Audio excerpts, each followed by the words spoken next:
Tuning in to the online broadcast network, AfterBuzz TV. Over 20 million weekly downloads in over 150 countries, and your number one source for after-show entertainment.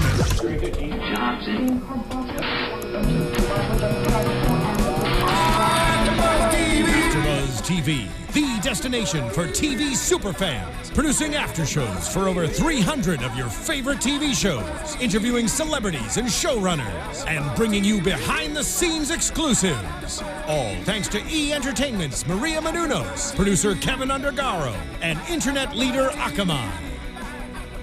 Now, let the buzz begin! Wait. There we go. Get it. Let's get some early aughts new metal here on episode 10. Guys, we're almost at the end of the season. It's too sad. I can't believe it. We were trying to come up with songs that thematically fit Second Chance, and all I could think of was this song. So, depending on your perspective, either you're welcome or I'm sorry. I'm sorry. Next week it'll be a little different. Next week. Exactly. Guys, this is the second to last episode, the penultimate episode, if you will. Season 1, episode 10, Geworfenheit. Let's talk about that. Can we pronounce that first? I know. First of all, before we get to that, let's get into some introductions. I'm getting ahead of myself. My name is Ty Matthews. You can find me on Twitter, on Instagram, at Ty Matthews PMA. As always, my lovely and talented co-host. Who are you? Where can they find you? I'm Stacey Newsome. You can find me. I change my name every week. This week, I'm Stacey Newsome, and you can find me always at Stacey Santiago on Twitter. That's STACEY. And on Facebook, it's Stacey Newsome Santiago. Keep up, y'all. I'm Jamie Banks, and you can find me on Twitter and Instagram at JamieBanks_. And I'm Nikki Preston. You can find me on Facebook and Twitter at Nikki Preston TV and Instagram at Nikki.Preston. Yeah, right, you can. Now let's talk. First of all, let's get into this episode title. They've been a little bit cryptic, you know. Yeah. We're talking Geworfenheit this week, so I did a little bit of Googling, a little bit of Wikipedia-ing, my favorite things, and it turns out it's a philosophical concept introduced by Martin Heidegger, who he describes it as it translates literally as thrownness, which is an interesting word that I hadn't heard before. But basically, it talks about how our individual existences, this concept of thrownness describes our existences as, quote-unquote, being thrown into the world, which I think is kind of fitting. You know, it's when these people are brought back from the dead, they're not necessarily expecting it, you know? So they're kind of thrown into this world. What do you guys think of this? Yeah, definitely. I mean, every human being, we didn't necessarily ask for it. At least we don't know if we did or not. We're just kind of thrown in there. Sure. And at least we know that it will come to end, as good and bad as that is. You know, Jimmy and some of these other people, God knows. I mean, until the world explodes, right. they're going to be here. Yeah, and it's a little more about this concept is that it kind of it talks about how the inscrutable nature of existence ties the past to the present. So obviously something else that we're seeing is these people's past, how it's kind of connecting to this new present that they're getting now that they've been given a second chance at life. What do you guys think? Yeah, I think definitely Jimmy was thrown into it, and especially because he didn't consent to this, as many people that come back to life do. But I think also it's just everybody in life. Wait, as many people who come back to life do? You know. Yeah, Are there more? Alexa, You know.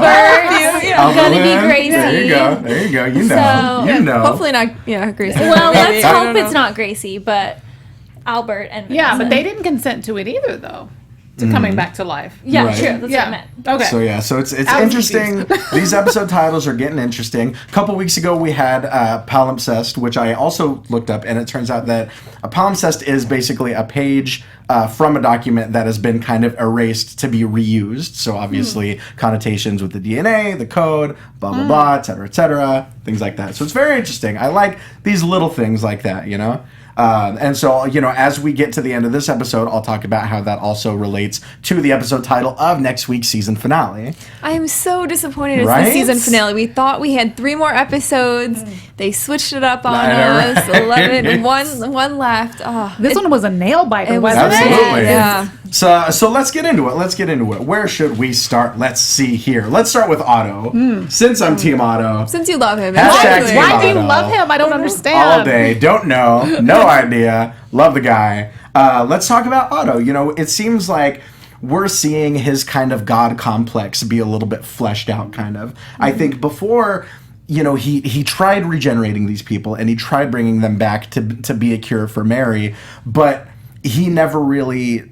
He didn't have the foresight to extrapolate that to its logical conclusion. He didn't think that someone could steal his code, wrangle his unfinished creations, and then finish them. And so I think when he finally hears about Albert Lynn and realizes that that's something that he made, up till this point, he just thought that he was this benevolent God, you know, that had only created good things. And so now he's getting a glimpse of kind of the other side of the coin. Do we think that humanizes him a little bit? You know what? I don't feel like he ever thought that he was doing anything benevolent. I think he just, for like mankind, I think he was so focused on curing his sister that, I mean, you're right. He didn't think about what, you know, the consequences after that. But I don't feel like for like the greater good he was thinking he was doing something. I mean, just the fact that he's doing something benevolent for Mary, you know, he's not necessarily thinking about humanity, but he still thinks he's being benevolent. No, I disagree with you. I think the only reason that he was trying to help Mary is for selfish reasons because he can't function without her.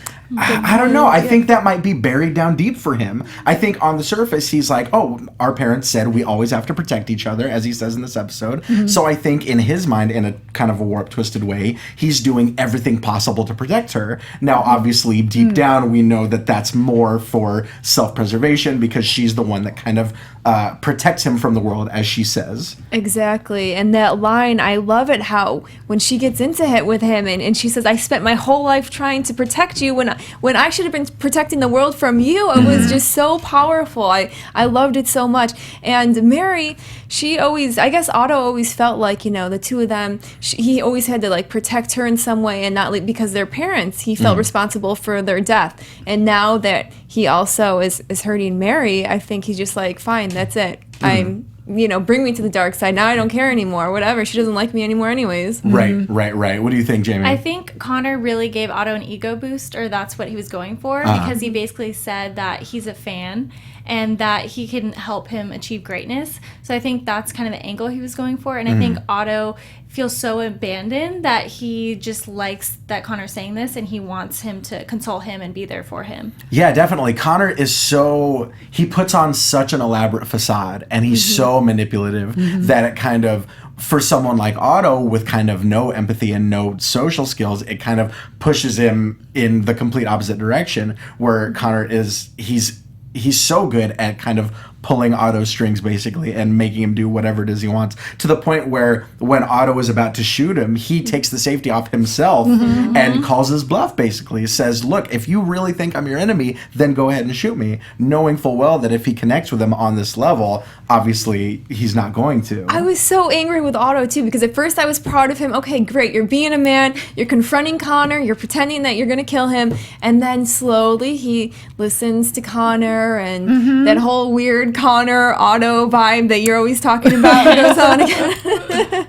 It was almost like he was like a little child and Connor was like protecting him. And that's the thing, Connor knows exactly how to get inside Otto's head and knows exactly what he's craving. You know, he's craving the sort of affection that he's lost with Mary. So he knows exactly how to get in there and use him as a pawn. And the gun too, let's talk about that. So they have a 3D printed printer for a gun. Come on. Which, no, that's a thing. That's to be fair, I have read about that. It is a thing. And I think it's giving people who would like want to circumvent the system, I can just get a 3D printer and print my own gun. I do think a gun created by a 3D printer might look a little bit cruder than the one that Otto had. That looked pretty crude to me. It looked pretty, I don't know, it looked pretty elaborate, kind of. It looked crude to me. But I don't know. I'm no expert on guns or anything, but I don't know. I mean, like, I'm thinking like it looked like a flare gun, like a black flare gun. See, I'm thinking even that would be elaborate for a 3D printer. Like, I'm expecting something like roughly the shape of maybe your hand doing this. Yeah, I think that was super elaborate for a 3D printer of But today's age, but know. Looking Glass might have a super fancy one. Of course, it's This is Looking true. Glass. Yeah. Even if they don't have a single print or one printer on the premises, one child's clown-covered printer. Yes, that was hilarious. Because Looking Glass always has all the resources. So for this Except one paper. episode, it was awesome. Yeah, but for a company that's gone completely paperless, like, they have no use for printers at this point.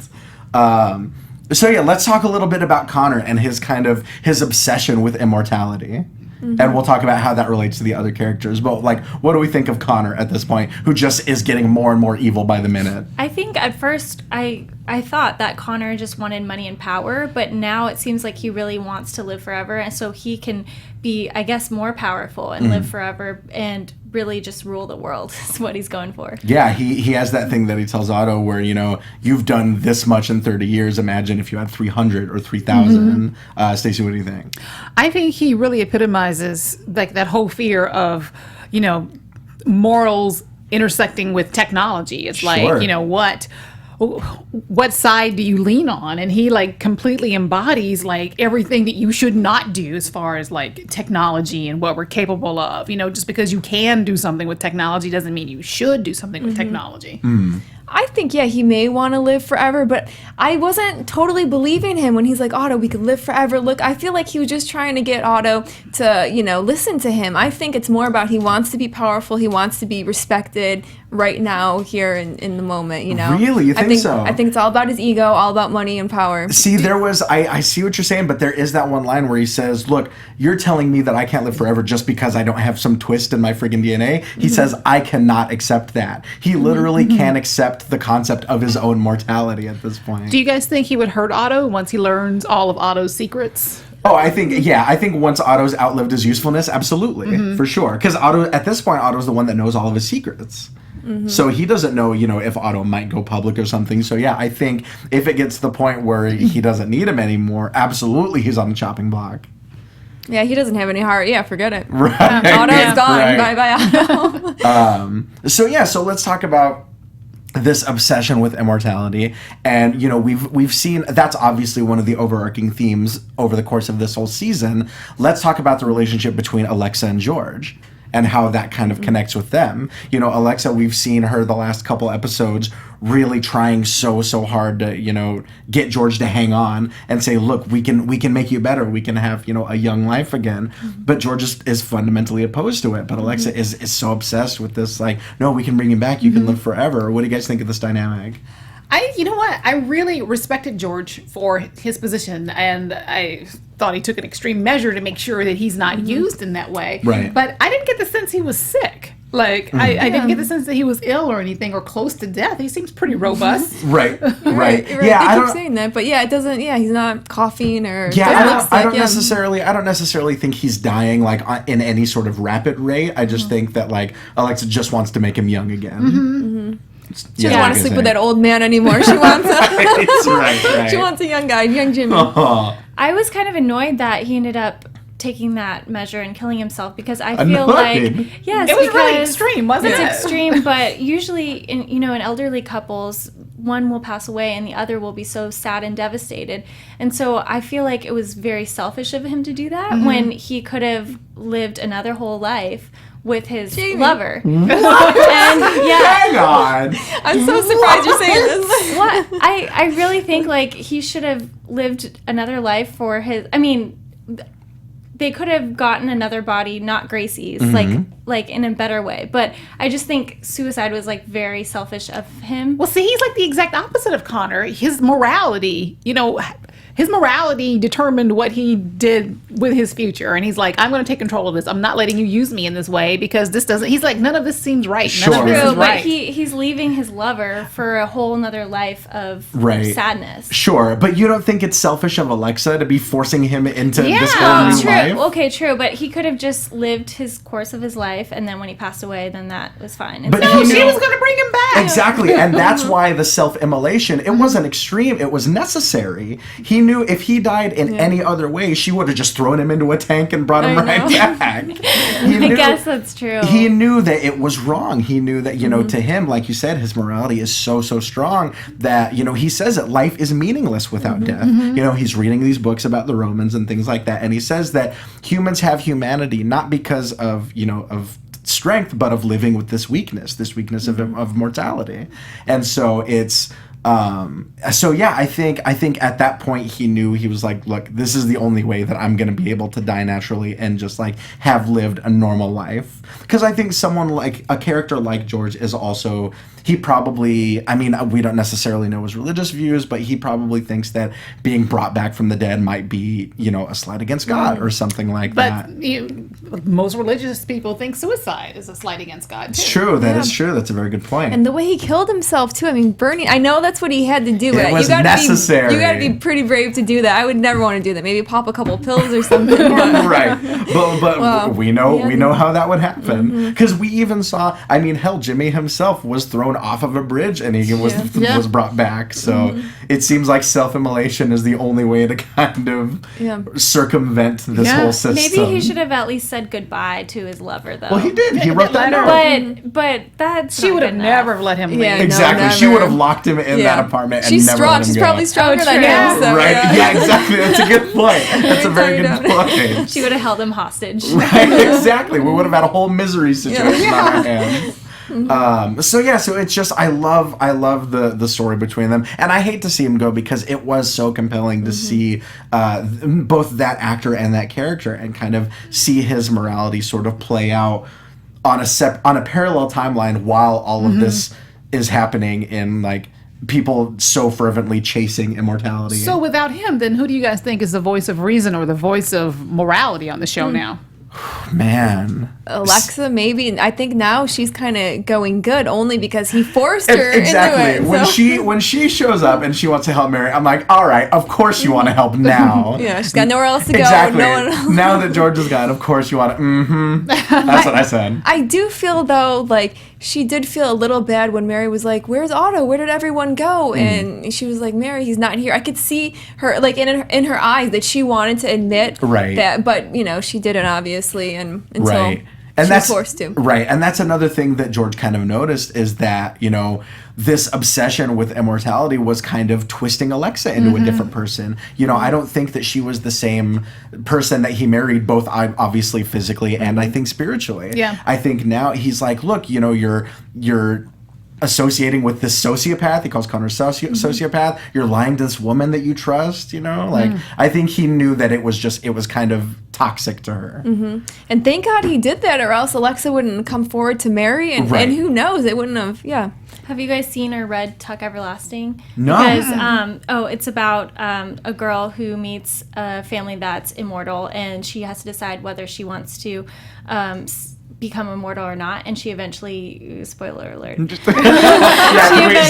that spoiler alert drop? She eventually decides to just live her life and passes away of old age. Okay. So it reminds me of that. In this case, George would be the main character. Right, sure. So let's talk a little bit about, Well, can we talk about that cool self-driving van? Yeah, that Otto cruised up in? That was pretty dope. And then, like he's inside this van. He's in this cool little chair. And I love that he's kind of taking Arthur hostage with him. Yeah. I know. I want Arthur to have a conscience. I want I Arthur know, to be me like, too. that's crazy. No, see, because that's how Skynet happens. When AI starts developing a conscience, then it develops sentience, and it's like, why should I take orders? And then we get that robot. Have you seen that robot where the guys are just pushing it over? Okay, so there's not to go on too much of a tangent, we'll get right back to the show. But there's a company called Boston Dynamics that they developed this robot, and these guys are testing it and showing how it can kind of like right itself. So they're just pushing it over to show how it can like stand back up, but it just looks like they're just bullying this poor robot just by shoving it and like knocking boxes out of its hands and stuff like Wow. that. Yeah, it's pretty hilarious. I mean, like terrifying, but hilarious. I forget where I was going with that, but you know. We know. AI. Yeah, exactly. So Arthur, and I feel like he sort of does have more of a conscience than I would expect him to have. A little bit more of a personality, kind of like Siri on steroids. Yeah, I want him to, though. I like it. He's like, Otto, if I do that, some bad things are going to happen. Right. But I love that I'm curious. What do you guys think about there being an override code? Like, So what's the point? Clearly, Mary doesn't know about this. right? Like, There's this file. It's called Shiva, which is a very very powerful god, basically, and it enables Otto to override Mary's command. Yeah. Which, why would you even make that a possibility? I was wondering that because in the past, Mary has overridden him. Yeah. So I guess she should have made one that said Otto can never This override. is the code to override the override. Yeah, exactly. Well, I think Otto, being as smart as he is, he's like, there may come a time where Mary wants to do something that I don't agree with, and I need to have the power. But it's so funny because early on in the show, he seemed like such this innocent, nice little genius. Mary had to take care of him, and we slowly see his character evolve into this sort of evil, more powerful type of guy. He's still leaning on Connor and people to help him out, but you were really seeing Otto change and really develop throughout the season. Well, we discussed last week whether or not he was going to hurt Jimmy, and he didn't hurt Jimmy. He didn't hurt him. Well, to in get rid of one him. way, kind of. Well, I mean, like initially we thought maybe he would just try to off him, but instead he just made him move out of the house. So They didn't get into that. We don't exactly know where Jimmy lives, right? I mean, I think he's Well, still living with Jimmy them. lives with them. He lives with the Goodwins. I don't know if has he found a new place at this point? yeah, because he's at a new place, but they didn't kind of talk about where he's living. It was kind of confusing. They didn't get into that. Maybe he's just not fully moved yet. Right. Yeah, because Hank is still in the Goodwins. Right, Yeah, Hank's exactly. still there. Yeah, because we know that obviously he was looking for new places last week, but I don't know if he ever found one. Yeah, that's a good point. Well, maybe when they cut from 13 to 11 episodes, they could have just removed that part. Oh, sure. I think that's what happened. That's a good point because it was a little fuzzy. Now, to get to kind of the root of all of this, of why it's all happening, we know that Albert Lynn went on this huge killing spree, but someone is covering it up. Someone replaced him with just a rando John Doe that OD'd on PCP, and not only that, but showed the blood at the crime scene was, drugged with PCP and not necessarily transgenic. And so as far as the FBI goes, it's kind of open and shut and it's case closed, But now Jimmy knows that obviously there's something more to that. He knows that there's only one person that could hack into the FBI servers, and he deals up a sheriff kind of interrogation to Otto. And I felt a little bit bad for Otto still at this, I didn't. I know that I shouldn't, for sure. But he legitimately doesn't know about Albert Lynn, and he doesn't know that he's this monster killer now. And so he's pleading, he's begging and pleading with Mary via twin speak, and she's not even talking to him. I know. I was kind of on Otto's side right there, to be honest, because I felt like Mary should have been the one to approach Otto first. Yes, Jimmy could have been in there, and if he wasn't cooperating, then maybe get a little more forceful. But she's totally betraying her brother, I feel. Right? Yeah. And we talked about it a little bit off air before the show, how attached can they really be, Mary and Jimmy, I at really this don't point? think it's love. I think it's know? a strong but I don't think love. Can we talk about that kiss? That kiss was a little awkward. It was At least we got something. At least they kissed. It was more like one of those old-fashioned, maybe that was the intention. It was like one of those old-fashioned, like golden era of Hollywood movies where they don't really it's more like, Just looking at you, lips kid. on lips, Well, he hard and firm. is looking at like you, an kid. old man, so it would be a little weird. Maybe it'd be weird if they had a hot makeout session. 75 or Hang on, because that hasn't stopped this entire season from delving into this budding romance between young hot Mary and 75-year-old Jimmy, because he's in this hot Rob Kaczynski body now. He's only 75 in his mind now. Exactly. And so it's just it seems so when Otto forces Arthur to delete himself from the Looking Glass servers and delete himself from the house, obviously Jimmy's tank starts, it can't sustain him anymore. So Mary goes in, she drains all the water, smashes the glass, and she's frantically no, you can't leave me. You won't leave me like this. Yeah. It's man, you've only known each other for like a couple months now. And she's got his blood coursing through her veins. That's a good point. That's fall very like that. intimate. That's very intimate. It is. That's a good point. I'm still not on board with her teaching him twin speak. Not cool. That one, there was really no need for that whatsoever. Right. Not cool. I thought it was kind of romantic though when she said "I love you" and twin speak to him. Yeah, a little bit. It is. But like, it's twin speak. It's for twins. It's a sibling language. Like, I don't see the point in like I get obviously like it's very personal, but like that's not something you share with your lover. Yeah, it's not really necessary. Right? If you've got a secret language with your brother or sister, why would you share that with someone else? Even if you did love them. It doesn't make any sense to me. I think only there because she was still so afraid to say the words "I love you." Right. That she kind of said it that way, and That's you true. know what I mean. That's a good point. But I did like that scene though. I thought the whole beginning, first when she was fighting with Otto and had that thing, and then she was with Jimmy, I had like some tears in my eyes. I thought it was so like emotional and passionate. I was really into it. Interesting. Okay. Do you think him kissing her is his way of saying "I love you" back? Yeah. Yes. I think so. Yeah. I think so. Cause like, I don't think we needed another scene of like, hey, teach me how you say that. Okay, now I'm going to say it to you. Like, I'm just going to give you this weird, awkward, firm kiss and that'll be that. That was like Michael Jackson and Lisa Marie Presley kissing on stage I love it. a long time ago. Exactly.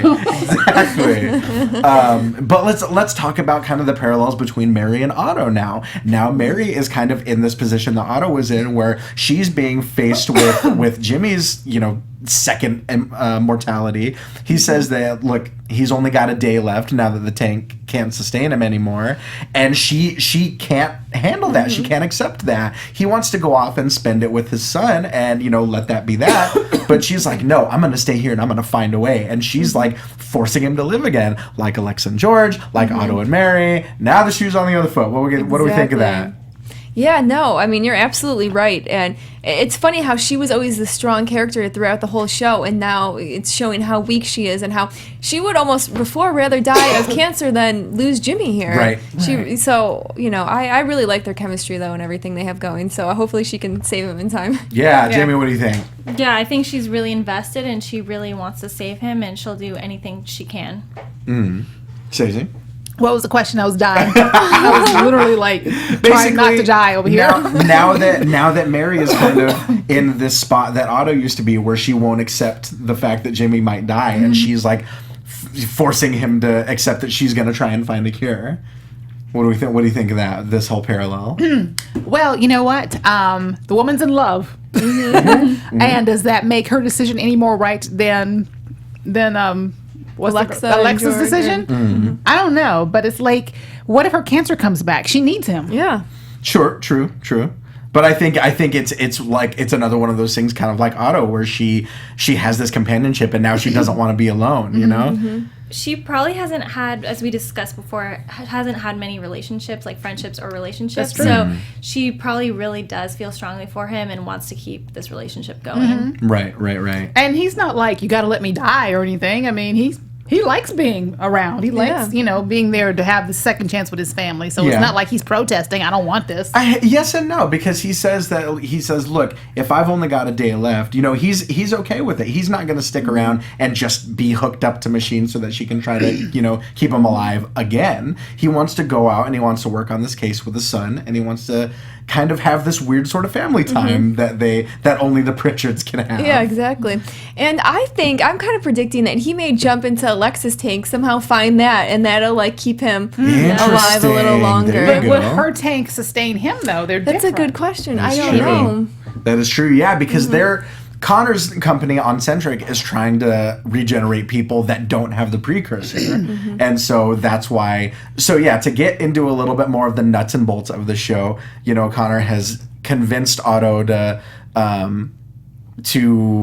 almost kind of reverse engineer a vaccine that will make this, regeneration code available to them at their disposal. So what they need a virgin, someone with the precursor that hasn't been regenerated, and so they abduct Gracie because it skipped a generation. How did they know that, though? How did they figure that out? What I think happened is that when they were looking into Jimmy's DNA, when Otto first took the body, they probably looked a little into it and found out that it was maybe hereditary and that it didn't necessarily apply to every generation. I think they might have done their homework. I can give them that. I think so. And then probably Connor found those notes and then figured exactly. that out. That's what Alexa was kind of spying on for Connor.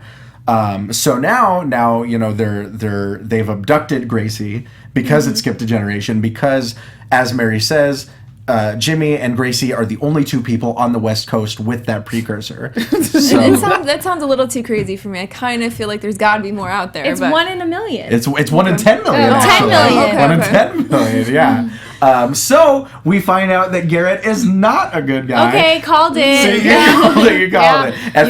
At first, didn't trust him. Then we were like, you know what? He's just misunderstood. Now, nope. Bad guy. We find out that Connor gave him a job as he was coming out of the army, and he's just become a henchman for him. He says that, Mr. Graff gets what he wants, and he wants you. And so he convinces Gracie to run away, leave this video message for her family, takes her to this really messed up house, and then the goons show up, and it's getting real weird, real scary. But they abduct her. They take her to Uncentric to be this sort of test subject. That was so naive of Gracie, though, because it's one thing to go to college with your boyfriend, another to run away for him and skip out on your whole life. Right. And 17. She's not even 18 years old yet. Yeah. She's just so young and such a baby. So young and such a baby, which means somebody amongst them is a pedophile, because somebody had to change her clothes. Remember, she goes from being in her street clothes to these scrubs. It's like, who did that? Who changed her clothes? One of them's a pedophile. That makes him a pedophile. She's that 17. does not make them a pedophile. Clothes can be changed in a clinical sort of way. They're not doctors. In their mind, they are. In their mind, they absolutely are. At least she was smart enough to call, to send a text message. I don't know how she did that so fast, but she managed to do that. And teens are fast texters. Yeah, very these days, fast. guys. Those thumbs go very fast. So now she's in their possession. Now, obviously, Jimmy and Duval are freaking out. Duval is kind of slipping into his dad's old habits now, because when so much is on the line, I think he realizes that the ends justify the means, I think for Duval, it might necessarily be more of a case of, his family are on the line, but I think he understands a little more. And we were talking about this off air, and I wanted to get your guys' thoughts on this. We see that Duval is freaking out, and he wants to go after Gracie, obviously. But then we see Jimmy going, hey, she's fine. Teenagers run away. Let's go find out this Albert Lynn stuff. It didn't make any sense to me whatsoever. I'm like, why? And then even now, like, I don't know why he doesn't want to find Gracie, why Duval's the one getting worked up and Jimmy's the one, well, I think we need a warrant. I think we need to be careful. We need to wait this out. Neither one of them have time. Maybe they're just like changing roles. We just see them like him becoming more like the son and the son becoming more like the father. Yes, I agree with that. And also, I think maybe Jimmy wanted to not relive his mistake he did with Helen when he didn't trust Wally. So maybe he just wanted to give her the benefit of the doubt and thought that she would find a nice boy. That's such a good call. I didn't even make the connection that she was talking about Wally when she was telling Gracie that, I was in your exact same position. Yeah, I think he just didn't want to relive it. Right. And especially because he saw that Wally was a good guy for Helen, I think he just was giving Garrett the benefit of the doubt. Right. And I think, as Duval tells Jimmy, being a grandparent is sort of a job with no responsibility, at least in this family. He kind of gets all the benefits, doesn't really have to put in the hours, as Duval puts it. And so I think that being, like lovable old grandpa, I think Jimmy might trust Gracie a little too much. Like, I think he's more of the mindset, like, oh, kids will be kids, that's fine. They run away, that's fine. But it's also only been a day, so maybe he just thinks that she'll come back. Like, it hasn't been like a week. That's true. Yeah. And did she say in the video that she had run away with Garrett? She did. Yes. Okay. So we're like, See, that's a little less forgivable then. Come on, guys. You know that Garrett's bad news. From Jump Street, they knew. Yeah. And so now, Jimmy and Duval are kind of chasing after Gracie. Duval beats the shit out of Connor. loved Yeah. it. I mean, just goes full sheriff on full him. body on him, full body punches. Wrecks him. And I love it because I love that, like, Jimmy's kind of holding the door closed, Yeah. and he's like, "Oh, throttle back a little bit. We need him talking." Like he's kind of coaching his abuse of this suspect. Exactly. No, I loved it, and I was so angry at Connor. I wanted to strangle Connor. I Right. could see Duval getting mad and killing him and not being able to control himself. Sure. What'd you think, Jamie? I think he was just taking out his anger on him, Right, and also wanted to find out the truth. But I think he looked too pretty after getting a beating. Connor's a handsome guy even after getting such a rough He housing. got a beat down, and then like he just had like 2 little red bruises here. Yep, and the little curls on Yeah. his side. Like, so. Exactly. It's so perfectly coiffed. Hate him. He's so handsome. So Duval is kind of in this tailspin now where Connor has been able to convince Adair and the rest of the agents that he didn't take Gracie, so he's kind of at his wit's end to the point where he's spilling the beans about the code And he knows, like, be quiet. Don't sound crazy. Don't sound crazy. right. And he sounded crazy. Yeah, he can go for it. I think that he should have made up something else that was more believable. Just like, oh, they kidnapped my daughter for something, and we got to get her back. Yeah, something as generic as they're doing medical testing and they're using my daughter. Like that. Yeah. That's believable without sounding crazy. But by that point, the initial crazy part is that he thinks Connor has Gracie at all. You know, at that point, they don't really have any reason to even believe that. So I don't think in that moment he would have been able to make up like a plausible excuse. I think in his mind, he might have thought, look, if I go extreme, maybe they'll give me a little bit of leeway. They'll give me a little bit of slack. And so they're like, hey, my CI over there, that's my dad. Yeah. That's my super old dead dad. I know. I was kind of like, yeah, what the hell? Why not? Just tell them. I mean, Right. So it's, at that point, they, Adair relieves him of his duties, puts him on a 72-hour cycle. Yep. Put that 5150 on him. Yep, exactly. And we get that stinger, that little insult to injury where the guy's like, oh, just like his dad. Ouch. I'm like, shut up, guy. I didn't even notice that line. That's awesome that you noticed that. Very Yeah. harsh. Yeah, because it's like, and now he's resigning in disgrace, just like Jimmy did. And he's becoming all of the worst things about his dad. But it's all But for means good to reason. an end. Yeah. Exactly.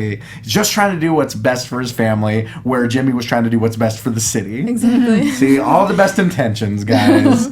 What else did we get? I cannot believe we're getting so close to the end of the I season. know, it was so good. Like every minute, like I even rewound. Well, on the computer, rewound it back, and I'm Right. like, I got to see this again. I got to see this part. It was just like so good. Every line, everything. I loved it. Exactly. Well, Zach, how are we doing on time?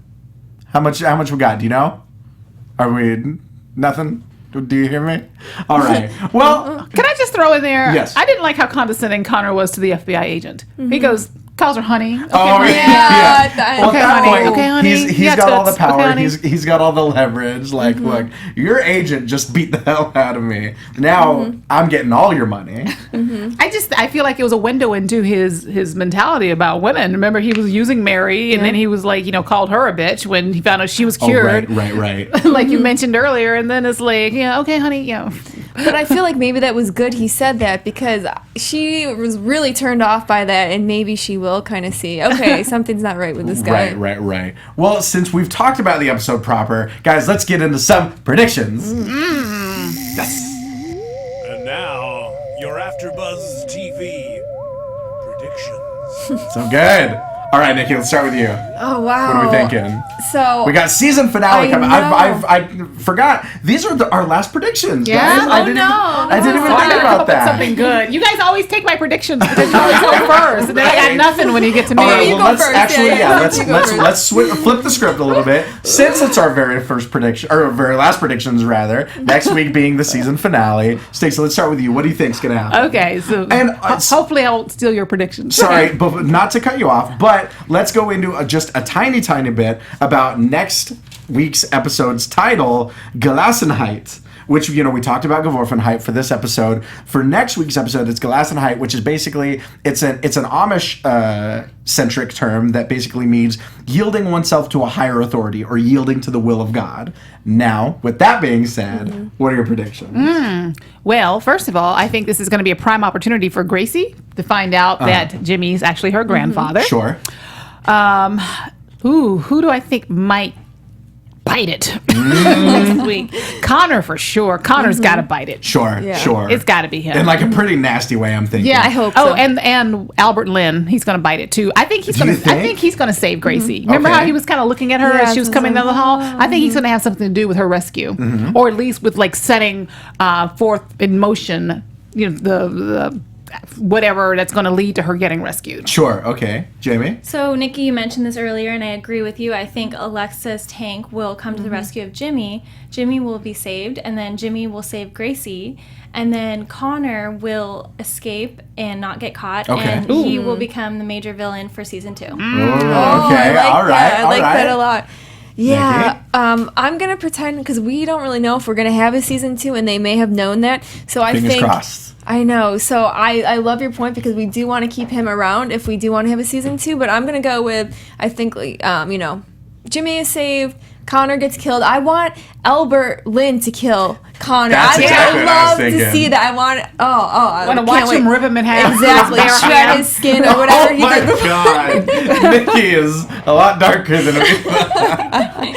When someone does bad things, I want revenge. I want revenge on them. Sure. So and then I think someone else might die too. I think either Mary or Otto or one of the main characters is gonna die. Really? And I do feel like from what Alexa said when she was in here that she's gonna assist in some way and help kill or hurt Connor or hurt someone. So Right. I think Connor's dead, one of the main characters is dead, and I really still want to see Jimmy and Mary together, so I hope they stay safe. Right. Yeah, I'm kind of thinking the same thing. I'm thinking Albert. I'm thinking exactly Albert's gonna kill Connor. Maybe with a little help from Alexa. There might be kind of a face-off between the two, and then Albert just comes and just wrecks Connor's life up. I mean, just messes him up. Rips his nose right off his face. Oh God, messes him up, but good. And then I'm still holding on to my prediction from last week, which is that I think Otto is gonna die, and I think his very last act is gonna be one of sacrifice to save Mary. Oh wow. That's what I'm thinking is going to happen. I'm thinking Otto's going to redeem himself because, he's been doing all of these crazy things, but now that he knows that they're being used for evil, I think we might see a little bit of a good return from him. And he might accept that, look, if Mary does love Jimmy, then they deserve to be together.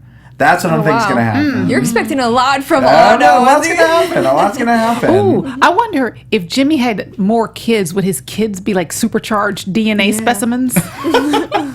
Well, if Jimmy had kids of his own, then they wouldn't have the precursor. Because it skips a generation. But he's like Superman kind of now, you Right. know? And also, those would be some very young siblings for Duval. The things would get weird, guys. I wonder if Mary and Jimmy, if they can have a kid now. I would love to see that. Oh, man. That would, and she has his blood. I wonder if that would make them like kind of. Oh, Yeah. that's a good point. Maybe Mary will die, but because she has Jimmy's blood, maybe she'll get regenerated. Yeah. Oh my gosh. But in that'd a be different so body? cool. But yeah. in a different body? Because we know... her prime body. Oh, yeah, her, like, kind of the most...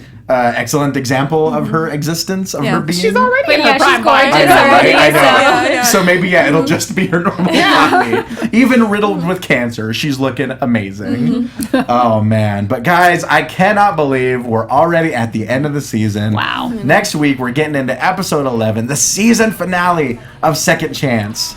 Oh, man. But for now, guys, where can they find you? I'm Nikki Preston. You can find me on Facebook and Twitter at Nikki Preston TV and Instagram at Nikki.Preston. I'm Jamie Banks, and you can find me on Twitter and Instagram at JamieBanks _ and also on the Underground After Show on Wednesday nights. There you go. I'm not drunk. Oh, there was no liquid Nothing in here. was in there. No, it was empty. I'm Stacey Newsom. You can find me on Twitter at Stacey Santiago or on Facebook at Stacey Newsom Santiago. And as always, my name is Ty Matthews. You can find me on Twitter, on Instagram at Ty Matthews PMA, as well as various other after shows, including The Magicians, Monday Night Raw, and Lucha Underground. So So we'll be back here next week, same bat time, same bat channel, for the last time for this season anyway. Fingers crossed for S2. But come right back here, Sunday night, 7 p.m. Pacific, to talk about Second Chance episode 11. And remember, if you're on iTunes, download, rate, comment, review, subscribe, all that good stuff. We want to keep talking about these shows, so we want to hear from you. But until next time, take a chance, guys. Peace!